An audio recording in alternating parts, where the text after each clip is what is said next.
कई लोग अपने इंश्योरेंस, बैंक, एफडी और प्रॉपर्टी सहित अपनी अन्य चल अचल संपत्तियों के लिए नॉमिनी बनाते हैं।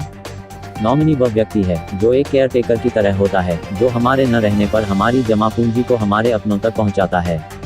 इंश्योरेंस कंपनी को पॉलिसी में बताए गए नॉमिनी को रकम देनी होती है। इसके बाद नॉमिनी इस रकम को कानूनी वारिसों में बांटेगा, जो पॉलिसी धारक की वसीयत में बताए गए हैं। हाउसिंग सोसाइटी में प्रॉपर्टी का नॉमिनी खुद इसका वारिस नहीं बन जाता। मालिक की मृत्यु होने पर हाउसिंग सोसाइटी को मृतक के शेयर्स नॉमिनी को ट्रांसफर करने होते हैं, जो इन्हें कानूनी वारिसों को ट्रांसफर करता है। पीपीएफ के मामले में रकम नॉमिनी को ही मिलती है।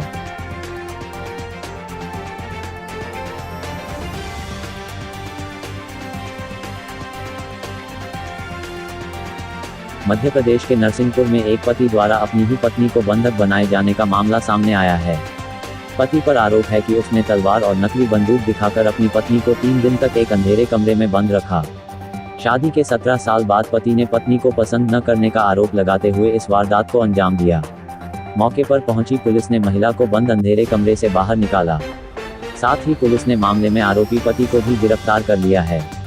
आरोपी पति नशे का आदी बताया जा रहा है।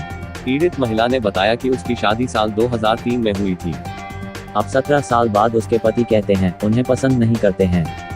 महिला का आरोप है कि पति उसके मायके पक्ष वालों को भी तंग करता है। पिछले कुछ साल से वो लगातार उन्हें प्रताड़ित कर रहा है।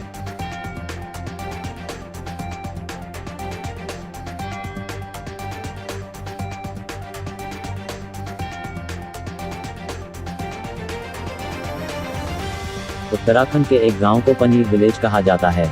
यहाँ के पनीर की डिमांड टिहरी, उत्तरकाशी ही नहीं मसूरी, देहरादून से लेकर दिल्ली तक भी है। टिहरी जिले के जौनपुर ब्लॉक के रौतू की बेली गांव का पनीर भी यहाँ की पहचान बन चुका है। इसे पनीर विलेज के नाम से जाना जाता है। करीब 250 परिवार वाले रौतू की बेली गांव में 75% से अधिक लोग खेतीबाड़ी करते हैं और गाय भैंस पालते हैं। नकदी फसलों के उत्पादन के साथ ही ये लोग घरों में पनीर बनाते हैं। ग्रामीण प्रतिदिन 50 से 70 किलो तक पनीर का उत्पादन करते हैं, जो दोपहर होने से पहले ही बिक जाता है। वही पनीर की गुणवत्ता इतनी बढ़िया है कि जो एक बार यहाँ से पनीर ले जाता है, वो हमेशा और अधिक मात्रा में पनीर की डिमांड करता है, जिससे हर परिवार को एक माह में 8 से 10 हज़ार की आमदनी होती है।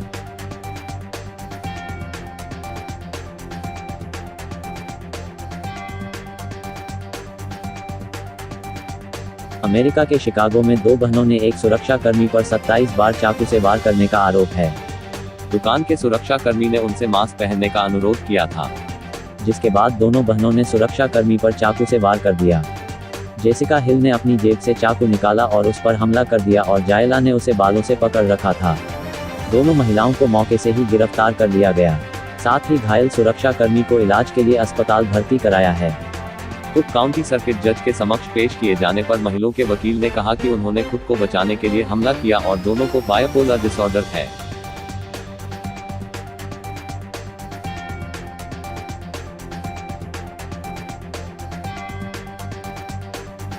लोग विश्व रिकॉर्ड बनाने के लिए कई बार ऐसी चीजों को चुनते हैं जिनके बारे में सुनकर ही आपकी हंसी छूट सकती है। अमेरिका के बोइज में एक शख्स ने ऐसा ही रिकॉर्ड बनाया है। डेविड रश नाम के शख्स ने अपने मुंह से टेबल टेनिस की बॉल को बिना जमीन पर गिरे सिर्फ 30 सेकंड में 43 बार दीवार से टकराया। हालांकि रश का यह कोई पहला रिकॉर्ड नहीं है। ये करीब 150 से अधिक गिनीज रिकॉर्ड बना चुके हैं। इसके लिए 1 साल तक अभ्यास किया था। इससे पहले यह रिकॉर्ड ब्रिटेन के रे रेनॉल्ड्स के नाम था, जिन्होंने 30 सेकंड में 34 बार बॉल को दीवार से टकराया था। गिनीज विश्व रिकॉर्ड का आरंभ वर्ष 1958 में हुआ था। यह विश्व रिकॉर्ड वर्ष 1998 तक the Guinness book of record के नाम से चला और इसके बाद इसका नाम the Guinness book of world record हो गया। यह एक तरह का रिकॉर्ड बुक है जिसे हर साल रिन्यू किया जाता है। इस किताब ने best selling copyrighted book of all time का खिताब हासिल किया है। यह किताब विश्व भर के 100 देशों में 23 विभिन्न भाषाओं में पिछले 63 वर्षों से प्रकाशित होती रही है।